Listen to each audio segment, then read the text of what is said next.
ठीक है भाई, ये मैंने आपको पेशेंट का भी बता दिया कितना पेन होता है और डोनर का भी बता दिया, ठीक है। लेकिन अब मेरी बात को ध्यान से सुनना। पेन आपने सुन लिया कि भाई डोनर को ज़्यादा होता है।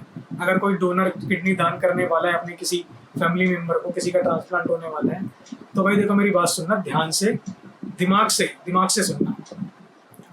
हेलो दोस्तों, स्वागत है आपका मेरे यूट्यूब चैनल किडनी इन्फो में। मैं हूं ललित और मैं एक किडनी वॉरियर हूं। दोस्तों, आज मैं आपको ये बताने आया हूं कि किडनी ट्रांसप्लांट की सर्जरी के बाद पेशेंट को और डोनर को, जो किडनी दान करने वाला है, इनको कितना पेन होता है, कितनी प्रॉब्लम्स होती है, कितना दर्द होता है। लेकिन कोई भी जानकारी शुरू करने से पहले मैं आपको एक चीज़ क्लियर कर देता हूँ।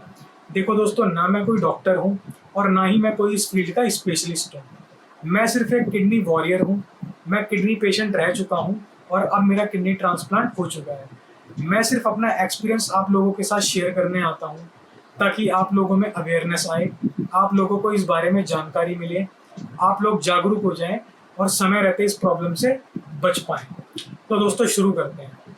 जब मैं डायलिसिस पर था, 1.5 साल लगभग मैं डायलिसिस पर रहा हूँ, तो वहाँ पर और भी लोग डायलिसिस कराने आते थे, मैं भी जाता था।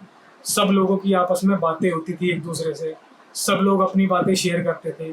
तो कोई वहाँ पर बताता था कि यार मेरे दोस्त का ना किडनी ट्रांसप्लांट का ऑपरेशन हुआ है, उसको 2-3 महीने हो गए हैं और अभी भी ना बहुत ज़्यादा पेन रहता है पेट में, ठीक से चल भी नहीं पाता है, वो बहुत ज़्यादा प्रॉब्लम रहती है उसको। और एक लड़का मुझे एम्स में मिला था, उसको लगभग 12 साल हो चुके थे ट्रांसप्लांट को। तो उसने बताया कि भाई दर्द के बारे में तो बस पूछो मत, इतना दर्द था ना सर्जरी के बाद कि मुझसे पैर भी नहीं हिलाया जा रहा था। 2-3 दिन तक तो मैं अपना पैर हिला नहीं पाया था, उठा नहीं पाया था, कुछ भी नहीं कर पा रहा था। तो भाई वो तो ऐसे बता रहा था मुझे कि बहुत दिक्कत हुई थी और 10-15 दिन तक उसको पेन रहा था। उसने ये सब बताया मुझे। तो भाई ये सब चीज़ें सुनकर डर तो काफ़ी लगता था, लेकिन क्या करें, हमारे पास किडनी ट्रांसप्लांट से ज़्यादा बेटर ऑप्शन और कोई था नहीं। तो इसके लिए हमें आगे बढ़ना ही था। हम लोग ट्रांसप्लांट के लिए आगे बढ़े, डॉक्टर्स के पास गए। एम्स में पहले जाता था, बट उसके बाद फिर वहाँ पर थोड़ा टाइम वगैरह की मुझे प्रॉब्लम लग रही थी। तब मैं BLK मैक्स हॉस्पिटल में गया। वहाँ पर हमारा ट्रांसप्लांट का प्रोसेस स्टार्ट हुआ। बहुत सारा फाइल वर्क होता है, पेपर वर्क होता है, डॉक्यूमेंट देने होते हैं, काफ़ी सारे टेस्ट वगैरह होते हैं। वो सब कराया, काफ़ी प्रॉब्लम भी आई, वो सब हमने फेस करी, डॉक्टर्स ने उनका सॉल्यूशन किया। तब मैं ट्रांसप्लांट के लिए रेडी हुआ। फिर उसके बाद जब मेरी ट्रांसप्लांट की डेट थी 20 मई 2025 को, तो मुझे 19 तारीख को एडमिट होने के लिए जाना था। मैं 19 तारीख की शाम को जाकर हॉस्पिटल में एडमिट हो गया था। 20 मई को सुबह मेरी सर्जरी हुई थी। सुबह मॉर्निंग हुई, डॉक्टर्स की टीम वगैरह आई और भी लोग आए, वो मुझे रेडी कर कर सर्जरी करने के लिए ले गए। मुझे भाई ऑपरेशन थिएटर में ले जाया गया। जो ऑपरेशन थिएटर में उनका बेंच होता है जहाँ पर पेशेंट को लिटाते हैं, उस पर लिटाया गया। ठीक है, मुझसे थोड़ी थोड़ी बातें करते हुए उन्होंने मुझे बेहोशी का इंजेक्शन दिया और मुझे पता भी नहीं चला मैं कब नींद में चला गया, बेहोश हो गया। एक चीज़ आपको यहाँ क्लियर कर देता हूँ, काफ़ी लोगों को डाउट होता है कि यार किडनी ट्रांसप्लांट की सर्जरी बेहोश करके की जाती है या फिर बॉडी को आधा सुन किया जाता है, पीछे कमर में सुई लगा। तो भाई मैं आपको बता देता हूँ, जो किडनी ट्रांसप्लांट की सर्जरी होती है ना, ये काफ़ी बड़ी सर्जरी होती है। इसमें टाइम भी काफ़ी ज़्यादा लगता है और सर्जरी भी काफ़ी बड़ी है, मेजर सर्जरी है। तो पेशेंट को जिसको किडनी लगनी है और जो किडनी डोनर है, दान करने वाला है, दोनों को ही पूरा बेहोश किया जाता है, तब ये सर्जरी होती है। मेरी सर्जरी हो गई और मुझे यार याद नहीं है कि सर्जरी कितने टाइम चली। लगभग जैसा फैमिली वाले बताते हैं कि 4-5 घंटे की लगभग सर्जरी थी। मैं जब वापस, उन्होंने मुझे मेरे रूम में शिफ्ट कर दिया, किडनी ट्रांसप्लांट ICU के रूम में शिफ्ट कर दिया। देखो भाई, पेन के बारे में क्या बताऊँ, वैसे तो डिपेंड करता है पर्सन टू पर्सन, हर एक बंदे के हिसाब से डिपेंड करता है। किसी की दर्द सहने की क्षमता ज़्यादा होती है, किसी की कम होती है। और पेन एक इस चीज़ पर भी डिपेंड करता है कि आपके डॉक्टर कैसे हैं। कुछ डॉक्टर होते हैं जिन्हें भी कुछ ही टाइम हुआ होता है ट्रांसप्लांट की सर्जरी करते हुए, 4 साल 5 साल नए डॉक्टर्स होते हैं। और कुछ डॉक्टर्स होते हैं काफ़ी एक्सपीरियंस वाले होते हैं, जिन्हें 15 साल 20 साल 25 साल हो चुके होते हैं। और डॉक्टर की टेक्निक कैसी है, डॉक्टर के हाथ में सफाई कैसी है सर्जरी करने की, इस चीज़ के ऊपर भी पेन का डिपेंड करता है कि पेशेंट को कितना पेन होगा। बाकियों का तो मैं नहीं बता सकता, बट मैं आपको अपना बता रहा हूँ, जो मैंने फील किया है मैं अपना ही बता सकता हूँ। फिर जब मैं होश में आया थोड़ा, बेहोशी के बाद एकदम से होश में नहीं आते हैं, धीरे धीरे होश में आते हैं। मैं थोड़ा बहुत होश में आया था तो मुझे पेन हो रहा था, पेन का मुझे पता लगा, बट मैं नींद में भी था। क्योंकि जब मैं 19 तारीख को एडमिट हुआ था ना हॉस्पिटल में रात को, तो काफ़ी सारी फॉर्मेलिटीज़ पूरी करनी थी, काफ़ी सारी फाइल्स पे, पेपर्स पे, डॉक्यूमेंट्स पे साइन वगैरह करने थे। वो लोग बार बार आते थे साइन वगैरह कराने के लिए, और काफ़ी सारी वो चीज़ें पूछते थे मुझसे, बार बार उठा देते थे, सोने नहीं देते थे। सुबह जैसे तैसे करके 3 बजे करीब मुझे नींद भी आई, मैं सोया थोड़ी देर, तो 4 बजे करीब उनका हाउसकीपिंग स्टाफ आ गया था मुझे नहलाने के लिए, रेडी करने के लिए। तो भाई मैं बिल्कुल सो नहीं पाया था, इसलिए जब मैं होश में आया था ना, तब भी मुझे काफ़ी नींद थी। मुझे दर्द का पता चला कि हाँ मुझे पेन हो रहा है, लेकिन ज़्यादा नहीं पता चल रहा था उस टाइम पे। मैं पूरा होश में भी नहीं था और नींद में भी था। मैंने नर्स को बोला मुझे पेन हो रहा है, उन्होंने कुछ मुझे पेन के लिए लाइट सी चीज़ दी, लाइट कुछ पेन किलर दिया होगा जो उन्हें देना चाहिए था। 5-10 मिनट बाद मुझे फिर से नींद आ गई, मैं सो गया। उसके बाद जब मेरी नींद पूरी हुई, फिर से मैं नींद से उठा। अब मैं भाई पूरी तरह से होश में भी आ चुका था और मेरी नींद भी खुल चुकी थी। तो भाई पेन के बारे में आपको क्या बताऊं यार, आप लोग बोलोगे कि झूठ बोल रहा है। भाई पेन तो मुझे हो रहा था, लेकिन जितना मैं डर रहा था ना 100%, जितना मैं सोच के चला था कि 100% पेन होगा, मुझे सिर्फ उसका 30-40% पता चल रहा था पेन के लिए। पेन ज़्यादा नहीं था, हल्का ही पेन था। मैं जब स्टेबल लेटा हुआ था बेड पर, तब की बात कर रहा हूँ, बहुत ज़्यादा पेन नहीं था।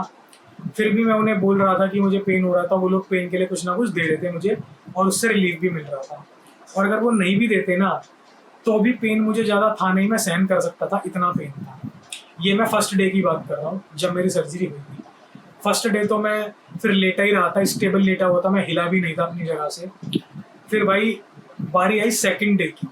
सेकंड डे की मॉर्निंग हुई, तो वहाँ पर हाउसकीपिंग का स्टाफ आया। उन्होंने बोला कि आपकी बेडशीट वगैरह चेंज करनी है, आपके कपड़े चेंज करने हैं, और आपको क्लीन भी करना है। भाई उनकी बात सुनकर मैं डर गया, टेंशन में आ गया कि यार अब ये मुझे हिलाएंगे, उठाएंगे, बिठाएंगे बेडशीट चेंज करने के लिए, मेरे कपड़े चेंज करने के लिए, यार मुझे दर्द होगा। लेकिन वो चीज़ करनी ज़रूरी थी, मैंने उन्हें मना किया था, मगर उन्होंने बोला कि नहीं, इन्फेक्शन का डर रहता है, ये चीज़ें करनी ज़रूरी है। उन्होंने काफ़ी हेल्प करी, सपोर्ट दिया मुझे, अपनी जगह से हिलाया, थोड़ा बैठाया। लेकिन उन्होंने भाई बेडशीट भी चेंज करी, मेरे कपड़े भी चेंज किए, मुझे क्लीन भी किया। थोड़ा बहुत पेन हुआ हिलने डुलने में, लेकिन वो सब चीज़ें भी हो गई। मुझे थोड़ा फिर रिलैक्स भी फील हुआ। पेन हुआ था हिलने डुलने में, ज़्यादा नहीं हुआ था, वो 5 मिनट की बात थी बस। मैं वापस से स्टेबल लेट गया, सेकंड डे भी स्टेबल लेटा था, तो फिर से पेन बिल्कुल कम हो गया था, माइल्ड पेन था, नहीं पता चल रहा था। थोड़ा बहुत पता चल रहा था तो मैं उन्हें बोल दे रहा था कि थोड़ा बहुत पेन हो रहा है, तो वो लोग कुछ ना कुछ दे रहे थे, मैं रिलीफ में आ जा रहा था, उससे रिलीफ मिल रहा था। सेकंड डे भी मैं स्टेबल लेटा रहा। सेकंड डे की शाम को फिर मुझे थोड़ा मन हुआ बैठने का, उठने का, क्योंकि यार एक जगह लेटे लेटे ना कमर में बहुत प्रॉब्लम हो जाती है। अगर कोई हॉस्पिटल में एडमिट रहा होगा तो उसे पता होगा। तो वहाँ पर तो रिमोट कंट्रोल बेड था, ऑटोमेटिक बेड था, रिमोट मेरे हाथ में था। मैं उसके सिराने को ऊपर करता था और उसके सपोर्ट से ही मैं बैठता था। लेकिन जब मैं बैठता था ना, तो बैठते टाइम मुझे प्रॉब्लम होती थी, पेन होता था। ज़्यादा भी नहीं होता था, बट होता था, पता लगता था हाँ पेन हो रहा है।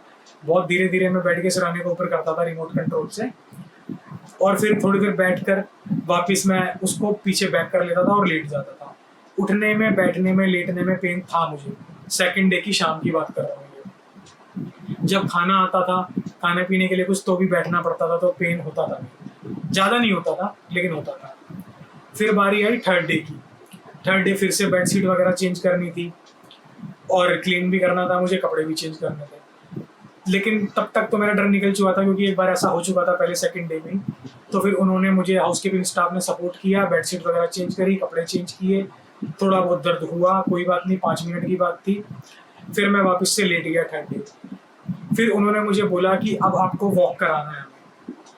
तो मैंने बोला यार मैं वॉक कैसे करूँगा, इतनी बड़ी सर्जरी हुई है, टाँके लगे हुए हैं, दर्द होगा। बट डॉक्टर्स ने बोला कि वॉक करना ही पड़ेगा, तभी आपका पेन जाएगा, वॉक तो करना ही पड़ेगा। तो फिर भाई मैं थोड़ी आनाकानी कर रहा था, मैं मना कर रहा था। ऐसे करते करते शाम हो गई। फिर शाम को वहाँ का हाउसकीपिंग स्टाफ फिर से आया, उन्होंने बोला कि सर नहीं, आपको वॉक करना पड़ेगा। पहले तो मैंने सिराने को, जो बेड का सिराना होता है रिमोट कंट्रोल से, उसके सहारे में बैठा। फिर उन्होंने मुझे सपोर्ट दिया, हाथ पकड़ के मेरे पैर बेड से नीचे करवाए, और मुझे अपने पैरों के बल पे सपोर्ट देके खड़ा करवाया। भाई जब मैं खड़ा हुआ था ना बेड से, तो मुझे पेन हुआ था खड़े होने में, लेकिन ज़्यादा नहीं हुआ था। मैं खड़ा हुआ, फिर उन्होंने सपोर्ट देकर धीरे धीरे मुझे वॉक करवाया। वॉक करने लगा मैं, तो वॉक करने में भी पेन हो रहा था, पता लग रहा था पेट में कुछ हुआ है, लेकिन बहुत ज़्यादा नहीं था, वो ठीक था। मैंने वॉक किया। वॉक करने के बाद मुझे काफ़ी रिलीफ मिला, क्योंकि लेटे लेटे बंदा बहुत परेशान हो जाता है, बॉडी स्टिफ हो जाती है। वॉक करने के बाद मैं वापस अपने रूम में आया, अपने कैबिन में आ गया। फिर उन्होंने मुझे थोड़ी देर के लिए सोफे पर बैठा दिया। बैठने में भी काफ़ी रिलीफ मिला मुझे। थोड़ी देर बैठने के बाद मैं फिर से उठा तो पेन हुआ, बेड पे बैठा वापस फिर पेन हुआ, बैठने के बाद लेटा बेड पे तो फिर पेन हुआ। फिर जब मैं वापस से स्टेबल लेट गया तो पेन ख़त्म हो गया। पेन ना के बराबर था, वही 30% पर आ गया स्टेबल लेटने में, पेन था नहीं। फिर भाई बारी आई फोर्थ डे की। तो फोर्थ डे तक तो जो स्टेबल, जब मैं स्टेबल लेटा था वो वाला पेन तो बिल्कुल गायब हो गया, वो पेन मुझे नहीं था। अब पेन किस चीज़ में था? उठने में, बैठने में, लेटने में, या फिर मुझे वॉशरूम जाना होता था तब पेन था, खाने पीने के लिए उठना होता था तब मुझे पेन था। और मुझे पता लगता था, कुछ हैवीपन लगता था पेट में कि हाँ पेट में कुछ हुआ है, क्योंकि यार इतनी बड़ी सर्जरी है, इतना तो पता लगेगा। ऐसे करते करते फोर्थ डे भी निकला, फिफ्थ डे भी निकला। डेली वॉक कराते थे वो, सुबह भी शाम को भी। वॉक करने में रिलीफ मिलता था, और सिक्स्थ डे तक मुझे काफ़ी रिलीफ मिल चुका था वॉक करने से। सेवन्थ डे मेरा डिस्चार्ज होना था, और डिस्चार्ज से मैं आपको एक, मेरे को एक बात याद है, मैं आपको वही बता देता हूँ। मेरी बॉडी में ना 3 ट्यूब लगी हुई थी। 3 ट्यूब किस चीज़ के लिए? एक तो लगी हुई थी, गले में लाइन डली हुई थी मेरे। वो जो लाइन डालते हैं ना, वो इसलिए डालते हैं, सर्जरी के बाद काफ़ी ज़्यादा मात्रा में ड्रग्स देने होते हैं, इंजेक्शन देने होते हैं, दवाइयाँ देनी होती है, और काफ़ी हैवी मात्रा में, बहुत ज़्यादा मात्रा में 10-12 लीटर फ्लूइड देना होता है एक दिन में, ताकि किडनी फिल्टर करती जाए और जो वेस्टेज है वो बाहर निकले। तो भाई वो गले में लाइन डाली हुई थी, क्योंकि जो हाथ वाला कैनोला होता है ना, जो हाथ में लगता है, वो ठीक से काम नहीं कर पाता इतनी हैवी चीज़ों के लिए, तो गले में लाइन डालते हैं। एक वो लाइन डली हुई थी। सेकंड जो था, यूरिन की ट्यूब डली हुई थी, वो सब तो काफ़ी लोगों ने देखा ही होगा हॉस्पिटल में। और एक जो थर्ड ट्यूब थी, वो डली हुई थी मेरे पेट के अंदर, जहाँ पे चीरा लगा है ना ऑपरेशन के लिए, यहाँ पर, ठीक है, यहाँ लगी हुई थी। तो भाई उसका मुझे सबसे ज़्यादा डर था, उससे गंदा ब्लड बाहर आता है, वो ट्यूब लगी हुई थी पेट के अंदर, ठीक है। अब भाई इसका भी डर था मुझे। तो भाई सर्जरी के पेन से तो मैं बाहर निकल चुका था, ज़्यादा कुछ प्रॉब्लम हुई नहीं थी, ज़्यादा पेन हुआ नहीं था मुझे, ठीक है। लेकिन अब मुझे टेंशन थी इन तीनों ट्यूब्स की, क्योंकि जब ये डाली गई थी तब तो मैं बेहोश था, लेकिन अब जब इसको ये वापस रिमूव करेंगे, निकालेंगे, तो मेरी तो जान निकल जाएगी। मैं तो भाई ये सोच सोच के डेली टेंशन में रहता था। वैसे तो जो गले की लाइन थी ना, वो डायलिसिस के टाइम भी मुझे डली थी, तो उसे निकालने में इतनी प्रॉब्लम हुई नहीं थी। और जो यूरिन की ट्यूब डलती है वो भी मेरे कई बार डल चुकी है, उसमें भी इतनी ज़्यादा प्रॉब्लम होती नहीं है। मेन डर था मुझे जो पेट में ट्यूब ड्रेन वाली डली हुई थी, जिससे गंदा ब्लड बाहर आता है। तो भाई 7th डे आया, डिस्चार्ज का टाइम। तो सबसे पहले यूरिन की ट्यूब निकाली गई थी, नर्स ने निकाली थी। मैंने उसको रिक्वेस्ट करी थी कि प्लीज़ केयरफुली निकालना, आराम से, मुझे पेन ना हो। तो उसने काफ़ी केयरफुली उसको रिमूव किया, यूरिन की ट्यूब को, और मुझे ज़्यादा प्रॉब्लम नहीं हुई। वो 2 या 3 मिनट की जलन थी, थोड़ी सी डिस्कम्फर्ट हुआ था, जलन हुई थी 2 या 3 सेकंड के लिए। वो यूरिन की ट्यूब निकल गई, एक टेंशन खत्म हुई। फिर सेकंड आया ये गले की लाइन निकालने का। तो गले की लाइन निकालने की ना, जो गले की लाइन लगती है उसको ना हमारी गले की स्किन से एक टाँका लगाकर अटैच किया जाता है, ताकि वो अपनी जगह से हिले ना। तो भाई और टेप भी लगाते हैं, वो टेप वगैरह लगाते हैं चिपकाने के लिए कि हिले ना, ज़्यादा इन्फेक्शन ना हो। वो टेप छुड़ाने में बाल वगैरह भी आते हैं साथ में, और वो टाँके को काटने में उसको दर्द हुआ था, उसमें दर्द हुआ था मुझे। बाकी जब उन्होंने वो ट्यूब गले में से लाइन निकाली है नर्स ने, तो मुझे इतना ज़्यादा कुछ पता नहीं चला, 5-10% पेन हुआ, और वो भी सिर्फ 2 सेकंड की बात थी। अब भाई बारी आई ड्रेन वाली ट्यूब की, जो मेरे पेट में लगी हुई थी। उसके लिए भाई मैं बहुत डरा हुआ था। डॉक्टर्स की टीम आई, 2-3 डॉक्टर्स आए, और उनके साथ और भी कई लोग थे, वो आए। उन्होंने उसकी तैयारी शुरू करी, सिजेरियन ब्लेड निकाला, क्योंकि वो भी जो ट्यूब होती है उसको एक टाँके से अटैच किया जाता है स्किन पर, ताकि वो हिले ना अपनी जगह से। सिजेरियन ब्लेड वगैरह निकाला, डॉक्टर्स ने ग्लव्स वगैरह पहने, सारी तैयारियां करी उन्होंने, मेरी ड्रेसिंग हटाई। अब वो ट्यूब निकालने का काम शुरू करने लगे। मैं काफ़ी डर रहा था, बच्चों की तरह बिहेव कर रहा था मैं, रोने जैसी शक्ल हो गई थी मेरी। तो डॉक्टर्स ने बोला यार तू चिंता क्यों कर रहा है, हम खड़े हैं ना, चिंता मत कर, आराम से करेंगे। तो भाई उन्होंने अपना काम स्टार्ट किया। ऐसे करते करते यार 5-10 मिनट हो गए।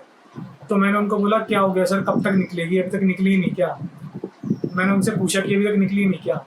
तो भाई उन्होंने जो जवाब दिया ना, मुझे सुनकर हंसी आ गई। पता है उन्होंने क्या बोला? उन्होंने बोला कि भाई ट्यूब निकल चुकी है, हम तो वापस तेरी ड्रेसिंग कर रहे हैं। और भाई मुझे इतना रिलीफ मिला ना कि निकल भी गई, मुझे पता भी नहीं चला। तो भाई देखो, वो ट्यूब निकलने में मुझे पता नहीं चला। ये तो था मेरा एक्सपीरियंस। ओवरऑल बता रहा हूँ कि जितना मैंने सोचा था कि 100% पेन होगा, उसका 30% मान लो मुझे प्रॉब्लम हुई पेन वगैरह में, कोई प्रॉब्लम हो ही नहीं जाता। फिर 7th डे मेरा डिस्चार्ज हो गया, मैं अपने घर आया। जब घर आने के लिए मैं कैब में बैठ रहा था ना हॉस्पिटल से, तो कैब की सीट वगैरह, कार की सीट वगैरह काफ़ी नीचे होती है। मैं बहुत धीरे धीरे अंदर गया और बैठने में थोड़ी प्रॉब्लम हुई, दर्द हुआ, डिस्कम्फर्ट हुआ, बट मैं आराम से बैठ गया और मैं अपने घर पर आ गया। घर पर आने के बाद 7th डे था मेरा। मुझे अब घर पे तो ऑटोमेटिक बेड था नहीं, रिमोट कंट्रोल वाला। मुझे सपोर्ट की ज़रूरत थी उठने के लिए, बैठने के लिए, तो उसमें मेरी वाइफ हेल्प कर रही थी। 10th डे तक 2 या 3 दिन तक मुझे ज़रूरत पड़ी हेल्प की, हाथ पकड़ के उठाना, बिठाना, या मेरे यहाँ पर गर्दन पे हाथ रखकर मुझे लेटाना सहारे से। 10th डे तक मुझे ज़रूरत पड़ी इसकी। 11th डे मुझे इसकी भी ज़रूरत नहीं पड़ी। और उठने बैठने में जो पेन था फिर 10th डे तक बहुत कम हो चुका था, माइल्ड हो चुका था बिल्कुल। अब मैं अपने आप उठ रहा था, अपने आप बैठ रहा था, अपने आप लेट रहा था। फिर मेरे को फॉलोअप के लिए ले जाना था डॉक्टर के पास। 11th डे में फॉलोअप के लिए भी गया, डॉक्टर से मिलकर आया, मेडिसिन वगैरह उन्होंने एडजस्ट करी, वापस घर आ गया मैं। फिर उन्होंने मुझे वॉक करने के लिए बोला था कि वॉक करो। फिर 11th या 12th डे से मैं वॉक करने लगा, अपने घर के बाहर बरामदे में वॉक करता हूँ मैं, तब से अभी तक डेली वॉक करता हूँ। अब भाई 11th डे से पेन तो मुझे नहीं था, लेकिन पता लगता था कि हाँ पेट में कुछ हुआ है, हैवीपन लगता था। वॉक करता था धीरे धीरे, ऐसे करते करते 12 दिन हुए, 15 दिन हुए।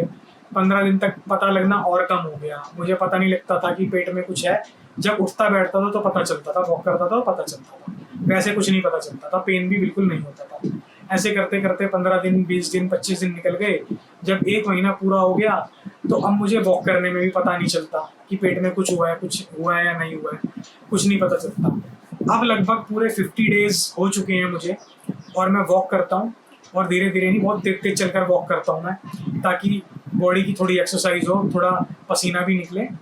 बहुत अच्छे से मैं वॉक करता हूँ, कुछ नहीं पता चलता, ना दर्द होता है, ना ही कुछ पता चलता है कि पेट में हुआ है। और अपने छोटे मोटे काम भी मैं खुद कर लेता हूँ, कोई प्रॉब्लम होती नहीं।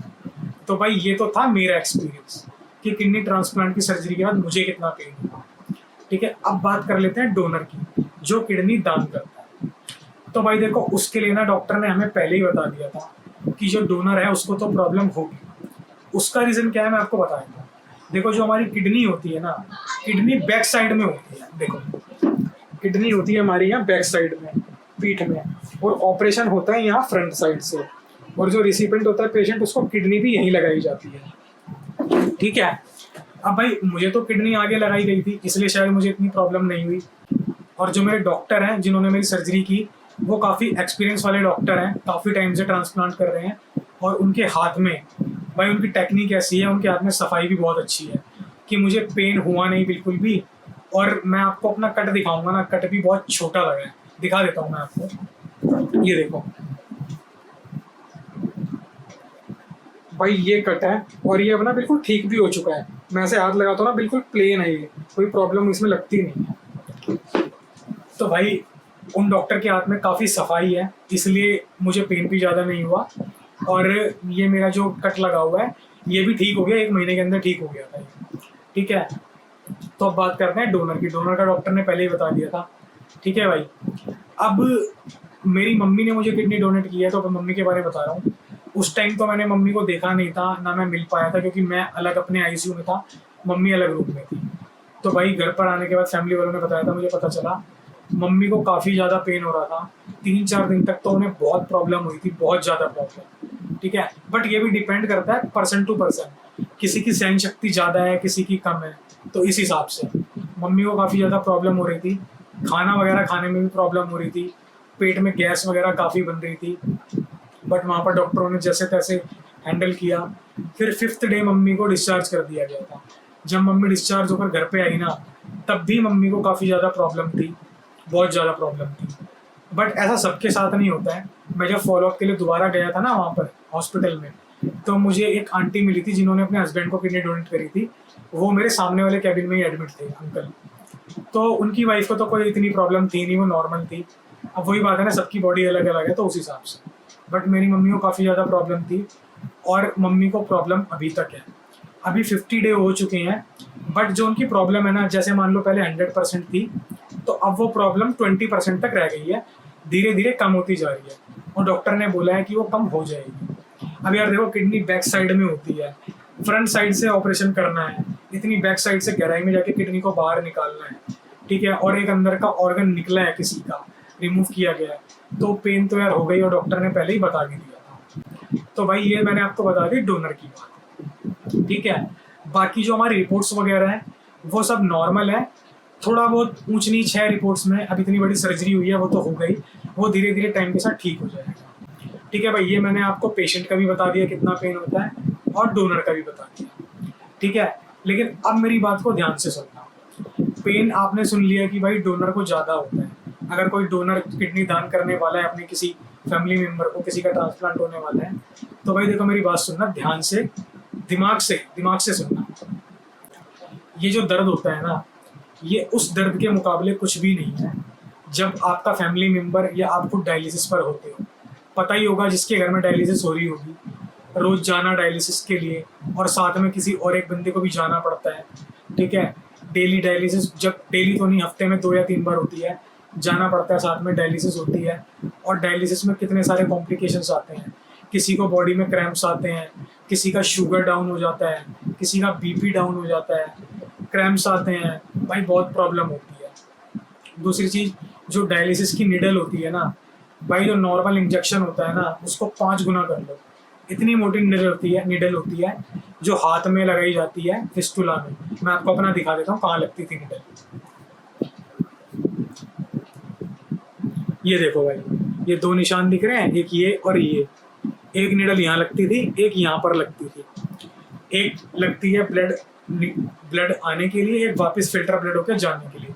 तो 2 मोटी मोटी निडल लगना, चलो ये तो 1 सेकंड का दर्द होता है, लग जाती है। बट बाकी रोज रोज जाना, और डाइट की इतनी रिस्ट्रिक्शंस होती है, आप कुछ भी चीज़ें ठीक से खा नहीं सकते हो।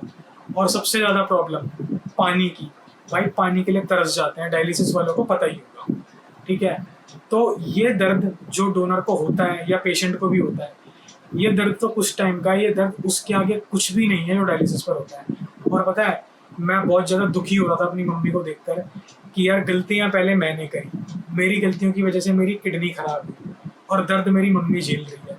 मैं बहुत दुखी होता था, बहुत बोलता था मम्मी को कि मेरी वजह से प्रॉब्लम हो रही है आपको। तो पता है मेरी मम्मी ने मुझे क्या बोला? मम्मी ने बोला, देख बेटा, कोई बात नहीं, ये दर्द उस दर्द के आगे कुछ भी नहीं है जो हम लोग 1.5 साल से झेल रहे हैं। क्योंकि मैं 1.5 साल से डायलिसिस पर था, मैं तो दर्द अकेला झेल ही रहा था, साथ में फैमिली वाले भी झेल रहे थे भाई। सबको प्रॉब्लम फेस करनी पड़ती है। मैं पानी के लिए तरसता था, मेरे होठ सूखे रहते थे, गला सूखा रहता था, पानी नहीं पी पाता था, मेरे घर वालों को दिखता था, वो परेशान होते थे। और जब बर्दाश्त नहीं होता था ना, तो पानी पी जाता था भाई। और जब ज़्यादा पानी पी लो ना, तो वो पानी छाती में भर जाता है, क्योंकि यूरिन तो आता नहीं है। फिर मैं रात भर बैठा रहता था, लेट नहीं पाता था, लेटने में ज़्यादा प्रॉब्लम होती थी, सांस नहीं आती थी। वो भी मेरे घर वालों को पता लगता था, वो देखकर बहुत परेशान होते थे। तो मेरी मम्मी ने मुझे यही बोला, यही समझाया कि कोई बात नहीं, ये जो मेरा पेन है ये तो धीरे धीरे चला जाएगा, ये उस पेन के आगे कुछ भी नहीं है जो इतने समय से हमने झेला है। तो टेंशन मत ले, कोई बात नहीं, ठीक हो जाएगा। और धीरे धीरे सब कुछ ठीक भी हो रहा है। बाकी अभी हम लोग ठीक हैं, नॉर्मल है, खाना पीना हमारा नॉर्मल चल रहा है। घर में जो बनता है, रोटी सब्जी दाल चावल, हम सब कुछ खाते हैं। बस बात ये है कि हमें ताज़ा फ्रेश खाना होता है, घर का खाना खाना होता है, और नमक कम खाना होता है। तो वो चीज़ें हम कर रहे हैं, सब कुछ ठीक है, नॉर्मल चल रहा है। मैं आपके सामने बैठा हूँ, सब कुछ आपको बता रहा हूँ, लग भी नहीं रहा होगा कि मेरा किडनी ट्रांसप्लांट हुआ है, मैं एक पेशेंट हूँ। तो भाइयों, ये मैंने आपको बता दिया दर्द का एक्सपीरियंस। बाकी आगे आपको और भी जानकारी मिलती रहेगी, और संडे को वीडियो आने वाली है जिसमें मैं बताऊंगा डिटेल के अंदर पूरी कि किडनी ट्रांसप्लांट के बाद मेरी कौन कौन सी दवाइयाँ चलती है, मम्मी की कौन कौन सी दवाइयाँ चली थी, और मंथली कॉस्ट कितनी आती है। तो ठीक है दोस्तों, साथ में बने रहिए। अगर आपको जानकारी अच्छी लग रही है तो लाइक करें, शेयर करें, और कोई क्वेश्चन हो तो कमेंट करें। ठीक है दोस्तों, मिलते हैं संडे को। Bye bye.